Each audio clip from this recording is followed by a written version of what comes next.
Yep, Um, he's there's full mega. before we get, I'm sorry. Do you want to do an intro or something? Oh, sure. Um, yeah. So everyone, you've seen, you've seen him, you've heard about him, you've probably heard him referenced before. This is my friend Joey Mulkerin, writer slash activist slash political uh, political guy, knowledgeable in many realms. Thank you, Flav. It's kind of funny. I didn't. I mean, I appreciate that, and I'm flattered. I wondered if you wanted to do an official intro to the show if you had just starting to record them, but I appreciate the personal introduction too. So I guess I can introduce you then too. This is my good friend Flavius Maximus, a longtime activist. Also a very smart guy about politics. Very good and a good friend of mine. So yeah. Cool. So we are now tuned into that ish, where we talk politics, sometimes entertainment, sometimes we talk about writing, comics, and a lot of issues of the day. And the creator of the show is Ish. He is in ghost mode right now, but he's a creative and also knowledgeable on many subjects, oftentimes controversial, always passionate. Uh, Ish. Hey everybody. Good intros. Good intros across the board. What's up, Flav? What's up, Joe? What's up, Ish? Can y'all hear me? I Yes, can yes, hear we you can. loud and clear. Okay, cool. Are we picking up wind? Yes. Yep. Picking up some wind. All right, let me fix that. And So so, did Joe, you? Yeah. so your current profile pic is Michael Brooks. That's right. Yeah. The recently and tragically suddenly departed former host of the Michael Brooks show and co-host of the Majority Report. Okay, can you tell our audience a bit about him? Well, Sure a lot thing. about him. Break him down. Yeah. Michael Brooks was the host of this show, TMBS, his own show in 2017, and he was a very passionate voice for the international left. He was a champion of he was a champion of Lula, who was the ousted leader in Brazil. He was extremely passionate about internationalism in general and extremely smart. He was on the Democratic Socialist left, a Bernie Sanders supporter, and someone who I found always to be a really serious thinker. Like he took every issue he covered really really very extremely serious and was extremely passionate. I mean, he was hilarious too. So I won't say he was entirely serious. He had the greatest characters and would do the most brilliant impressions.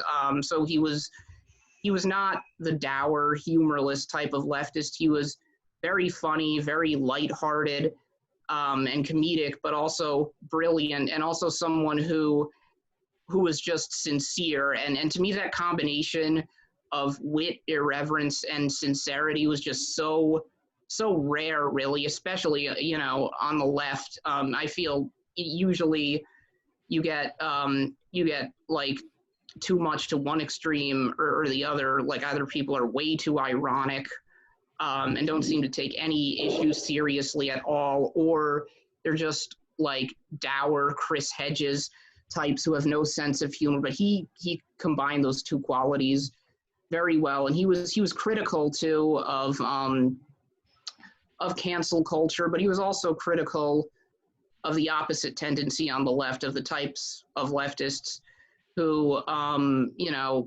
who oftentimes are just knee-jerk contrarian.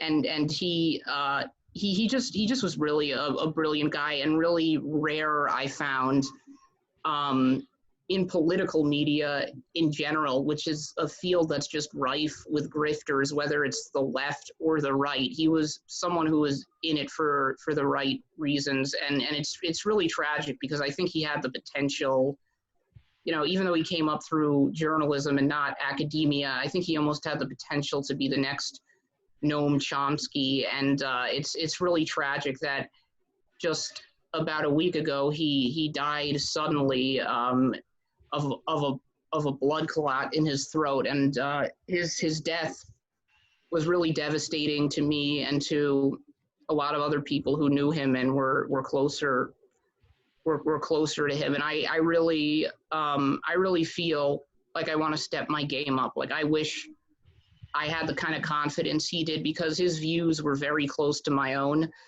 I would so often tell people, like when they asked me for a perspective, or if I thought someone was a little misguided, and I wanted to offer them a better perspective, I would tell them to listen to him. And I feel like since he's gone now, a lot of other people who are similarly inspired by him as I was should just pick up the slack and fill the void. Like, I hope I can be a part of that. I would never claim to be able to do something like that on my own, but it definitely does inspire me to want to, get my voice to the next level, and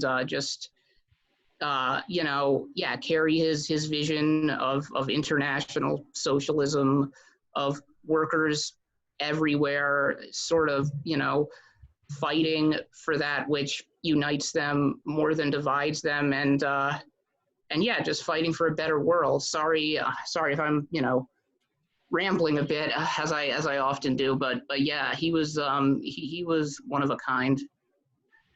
That was a great synopsis, and definitely, condolences to everyone that feels that loss. Was there a personal connection there? Or, I never met him, unfortunately. I did have a lot of mutual friends with him. I'm friends with Ben Burgess, who became a close friend of his, actually.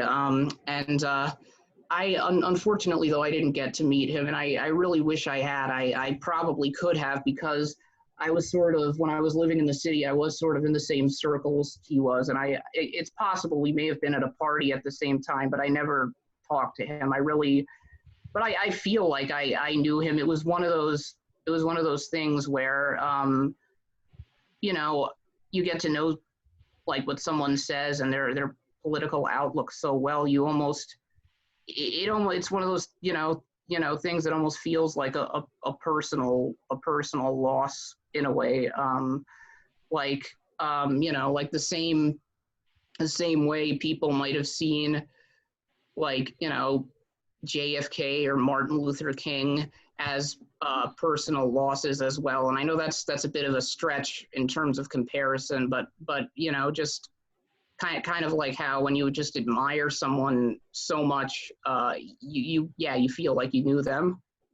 Speaking of which, is Ben joining, or? He hasn't gotten back to me yet, but I'll see. I'll see. I don't, he might, I don't know if he's necessarily feeling up to it, but he wrote a really excellent tribute to Michael Brooks, and talking about their friendship on Jacobin, which I'll plug if you want to go over there and just check it out. Sure. Now, what form of media was he? What was his wheelhouse? He was a podcaster, and he also released some of his videos to YouTube, but then had additional special podcasts that you could have access to as a subscriber on Patreon. Okay. How old was he? He was 36. I think he might have been 37, actually, 37 or 36. Yeah, 30. Yeah, definitely. I think he was 37. Oh, he was a young guy. He was 82. Well, 82, 83. He was born- 83, yeah. Oh, that's sad. A blood clot. What do you know what caused it? Well, I saw his sister was interviewed in this video tribute, and she said it was not related to COVID, which is what a lot of people were speculating. So I'll just take her at her word. Okay, you watched her sister in an interview. Yeah, His her sister, sister excuse me. sister was on the Majority Report, which the other day had like a long marathon tribute to him, because that's where he got his start as the co-host. I don't know if you guys have ever listened to the Majority Report. I'm not sure if I have. That's an interesting name, though. Yeah, it started out. Oh, go on. Sorry, what were you saying? Is that like a play on the film The Minority Report?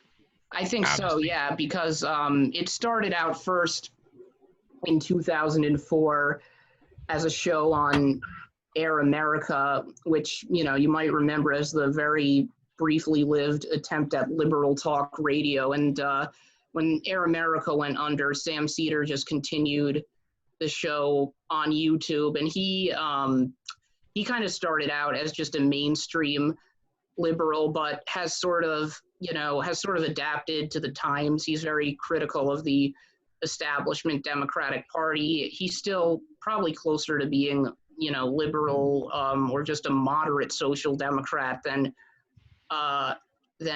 Michael Brooks was, but he was smart enough that he sort of adapted and evolved with the times, and he supported Bernie and always had an interesting range of views on his show. Like Michael was a democratic socialist, and then his other recent host, Jamie Peck, who I actually knew briefly in DSA. She was even further left, so it always sort of made for an interesting,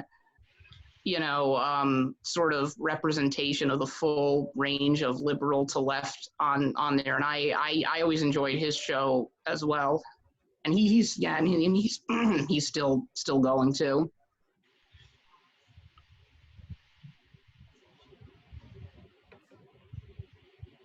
Flav? Yeah.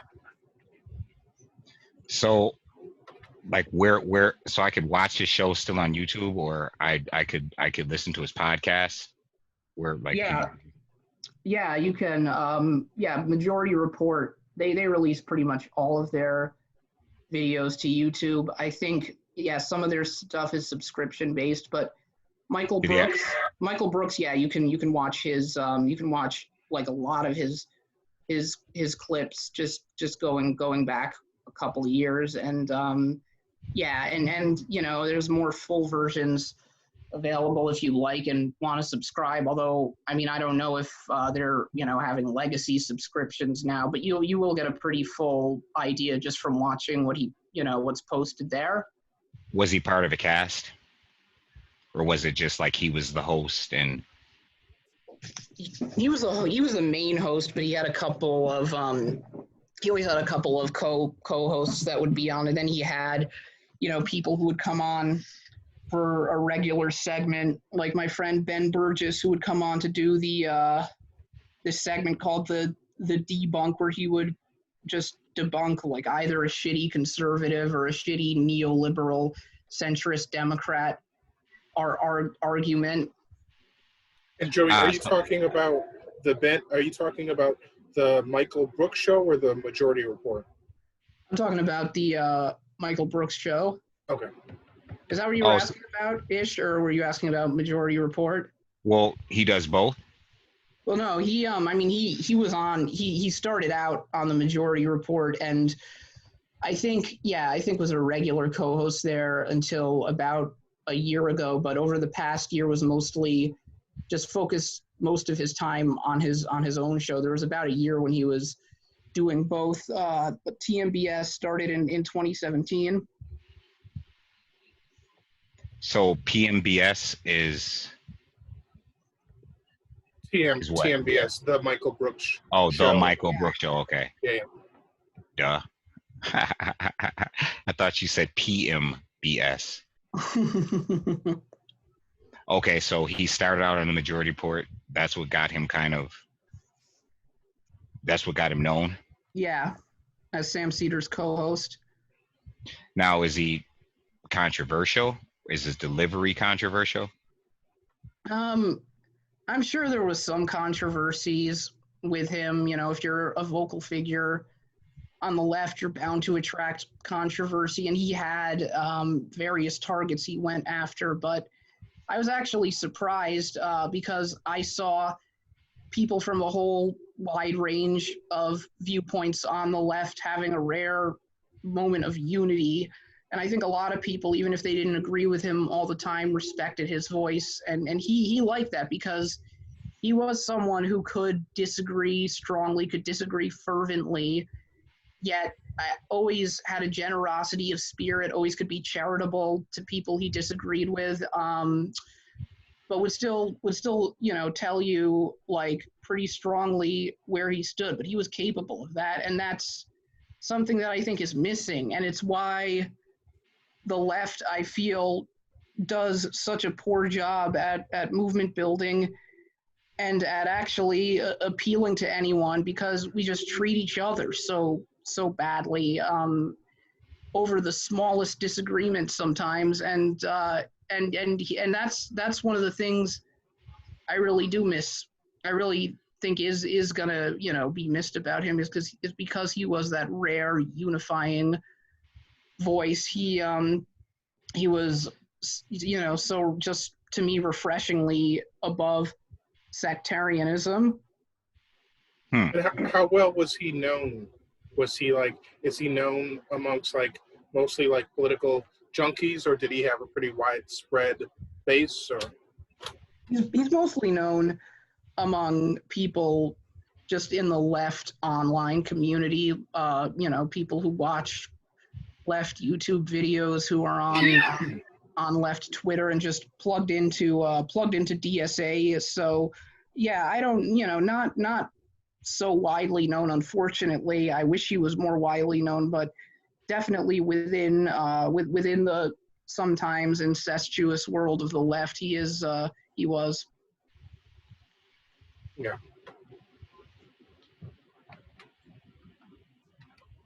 yeah, I got to see a couple clips. I went through a couple clips earlier today, and he definitely had an interesting analysis on things. And he See, I didn't see him. stressed. Go on. Oh no, he just stressed. He made an analogy. He said something about I don't know if he said pins and strikes, or it was some kind of bowling analogy that he made about the need for real analysis on things. And he was giving a nuanced view on what the left could expect from a Biden administration. And it wasn't your normal, oh, he's going to be horrible, this or that, or, oh, better than Trump. It was like a very, it was kind of like a focus, like, this is what it could look like. It's not going to be, it's not going to be like the new deal, where we're like ushering in, what was it? What was the big? It's not going to be like like an FDR administration where like everything is like Works Progress Administration. Yeah, it's not going to be like this huge, triumphant revolutionary change or anything. But he was saying with what he's seen in the last month or so, it could actually be better than we initially thought, based on things that are happening, and I assume based on some coalitions and some of the deals that were being struck and that kind of thing. So it was a focused, like, interesting opinion that wasn't given to like the normal hyperbole that you usually see on either side, or people looking to score points by showing how woke they are, or how progressive they are, or how much they hate centrist or Biden or that kind of thing. Yeah, that's one thing I always respected about him, is he too is that he always had a very sober, very straightforward, objective kind of analysis, which also I think is lacking on the left. Like I watched an amazing clip of his from February, I think, from before COVID, and he was debating some student that was debating some student at a school that was very anti-Bernie. He was like, had a speaking event, and he was getting into it with this guy, and like his analysis at the time, I think pre-COVID, his analysis was that was that any candidate is going to have a difficult time against Trump because he has a 49% approval rating, but he was just challenging the student, just saying realistically, Bernie is going to do a hell of a lot better than Biden then, or than Elizabeth Warren, who, they're going to use the Native American attack against, or Michael Bloomberg, who is the absolute worst. Because imagine Michael Bloomberg going to middle America and saying, we're going to take away your guns and soda and privatize your Social Security. And his analysis there was very refreshing and very honest, because I remember back when Bernie was running and the economy was still good, I also was privately had my doubts that Bernie could win, but I still felt he had the best shot. And what was obviously that would have changed after the pandemic in the same way that Biden now is doing a lot better than I thought he would have. I think Bernie also would be doing even better at this point. But that to me is the amazing thing about Michael Brooks, is that, yeah, he was willing to be sober and honest. He was never overly optimistic, but he was not a reflexive pessimist either, which I find even more annoying and depressing than optimism, honestly, is people who just for the sake of it will always assume the worst possible thing. I mean, he genuinely believed, that it was possible to build a better world. And I really, I was just always amazed listening to his show. I mean, my jaw dropped how oftentimes he would be saying something, I would just think, wow, you read my mind. Like nobody else really captured, really like said what I thought. I mean, he made me feel less alone, and it was just really, amazing in that sense. Was the clip you were watching where he was talking about Biden, was that one of his last videos? I believe so. It was 5 days ago. Yeah. Yeah, I believe so. It might have been his last. Yeah, it might have been his last show. It was a short clip. It was about 10 minutes or more, and there were two people on. I don't remember who, but they were talking about. Yeah, those would be his two co-hosts. Guy with a mustache, Matt Leck, I think, and David Griscom. Okay. Yeah. Yep. And I just thought of something funny. Ish and I, a funny conclusion Ish and I came to last night, or something that I brought up. We were talking about Biden, and Ish was kind of referring to Biden's foot and mouth disease, and we were basically talking about why Biden would be looking for a woman as his VP. And then I said, particularly a woman of color as his VP. And Ish was saying that he doesn't trust Biden to do things that make sense, right? And I was saying, well, maybe this is why he disappeared for a couple of months during COVID, because they were trying to keep him from saying ridiculous things. And then the moment he shows up, he says something ridiculous. Yeah, he says something ridiculous, like you can't be black if you don't know about me, or are thinking about voting for someone else. Donald Trump is the first racist president. Yeah. Yeah. that was a great one. Yeah. That I didn't expect to hear that.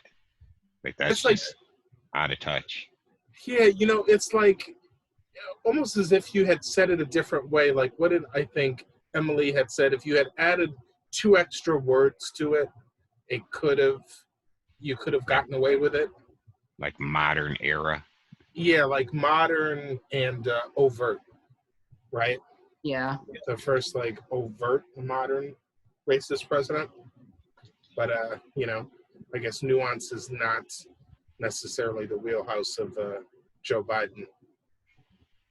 Because Bill Clinton came pretty damn close to overt when he was running for president and executed Ricky Ray Rector. I mean, that was pretty, that was pretty damn close. And he used a lot of racist dog whistles. Well, how about when Hillary was running and Bill mentioned the reason that Obama was doing well was because black people wanted to vote for him simply because he was black. Yeah, I remember that. That kind of surprised me. That kind of came out of left field to me. I always thought Clinton was much smoother than that. I'm not easily surprised, but that one was like, wow, okay, so that's what we're doing. He's riding. He's like all in for his wife. He's gonna say what it takes to make it known.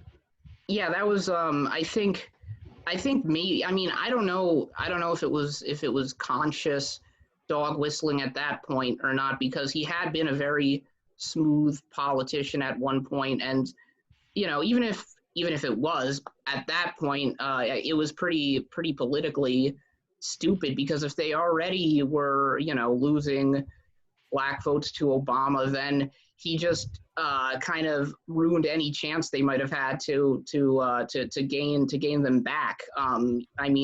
So maybe I feel like Bill, as he got older and like was no longer on the campaign trail for himself, he maybe started to slip a bit. Yeah, it might have just been frustration, or if you think about it, maybe he was like, well, fuck this, like we're not getting these black votes, we might as well try to get some of those other votes. You know what I mean? Yeah, exactly. We might whistle a little bit and be like, hey guys, come on, you don't want this guy in here just because he's black, do you?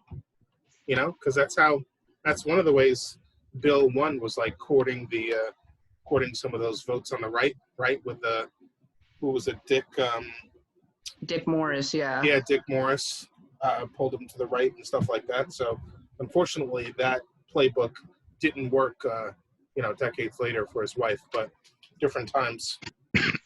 Yeah.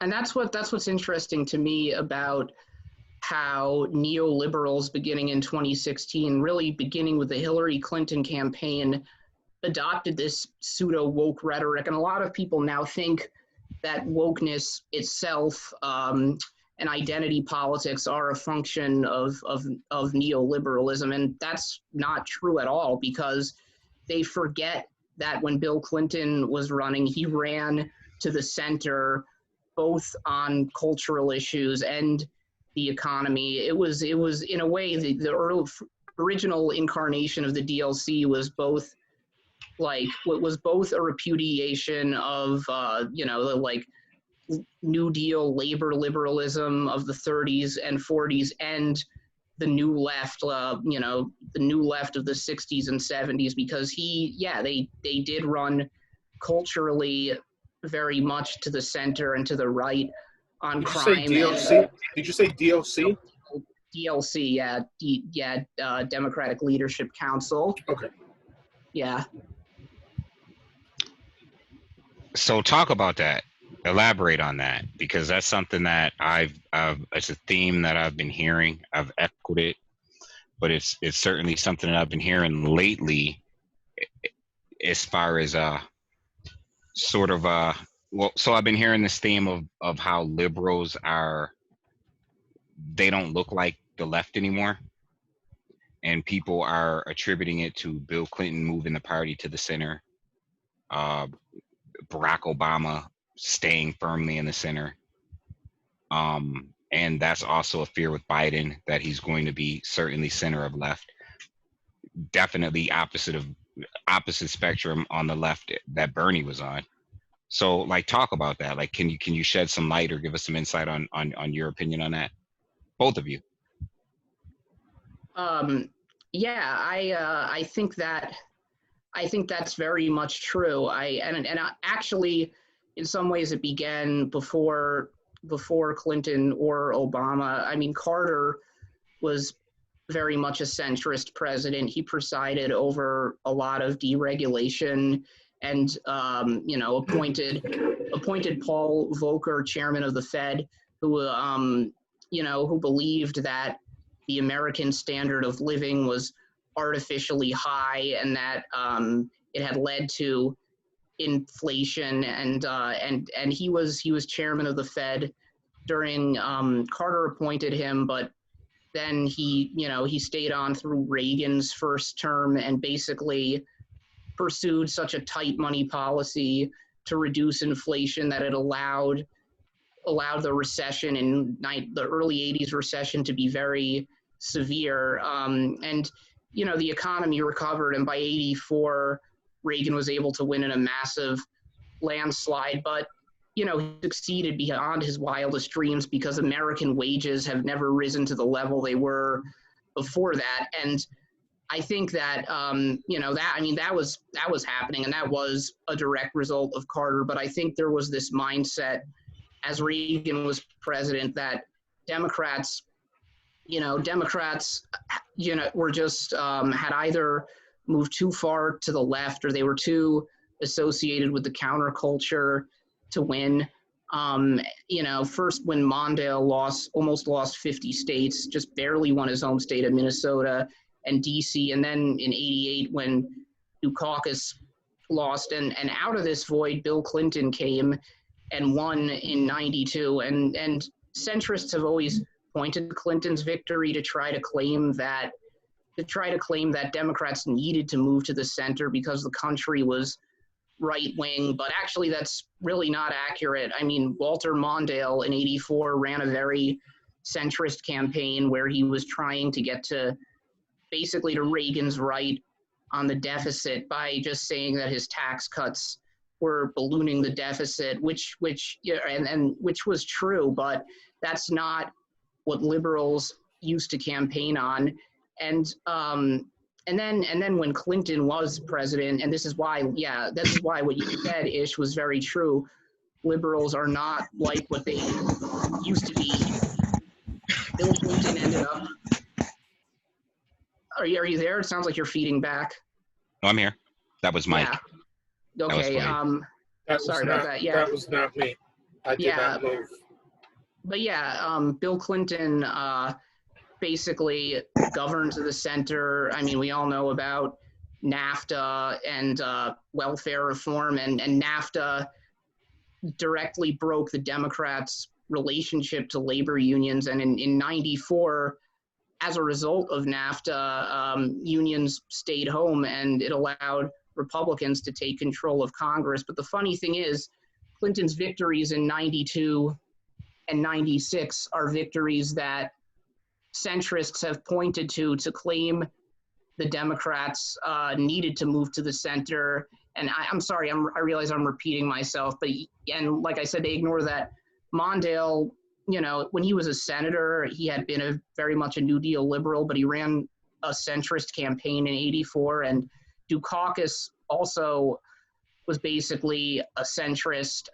Really what it came down to was Bill Clinton was running in the midst of a recession. He was a very down-to-earth politician, and he actually ran a populist campaign, and that's something they ignore when they say Democrats needed to move to the right. Is he ran he actually ran in the Democratic primary that year to the left of Paul Tsongas.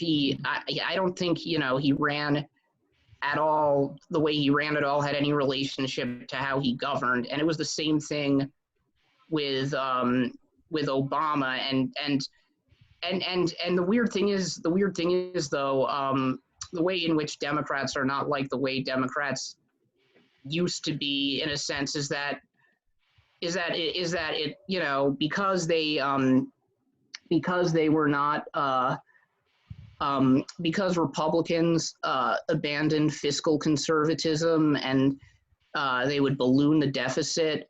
And, Bill Clinton focused on balancing the budget. And then, George W. Bush also ballooned the deficit with his tax cuts and wars. And Obama also governed as a fiscal conservative. And that's that's the problem in a way, is that because Democrats are too fiscally responsible, and that's a framework I really wish Democrats would abandon. It allows Republicans, when they come into power, to have plenty of money to just give massive tax breaks to the rich. I wish a Democrat would just come in and say, "Screw you and your tax cuts. You may have increased the deficit, but we have our political priorities too, like providing everyone with health care." And unfortunately, they didn't.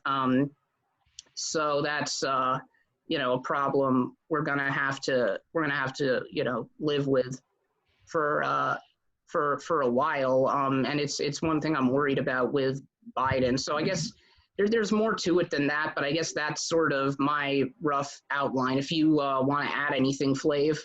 Yeah, we have less than 2 minutes left.